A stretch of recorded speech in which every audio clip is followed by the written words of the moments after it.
kung meron pa. Kasi 3 to 4 days mag-observation pa tayo. 3 to 4 days, obserbahan mo kung mananatili yung ano.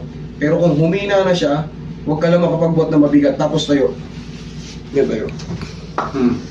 1, 2. Nagaganyan po kung may lumalagot ako. Sige, akong bala. Ilaksan mo. 1, kabila. 2. Oh, wala naman ah. Hindi, pag ganun. O sige, lakasan mo. 1, kabila.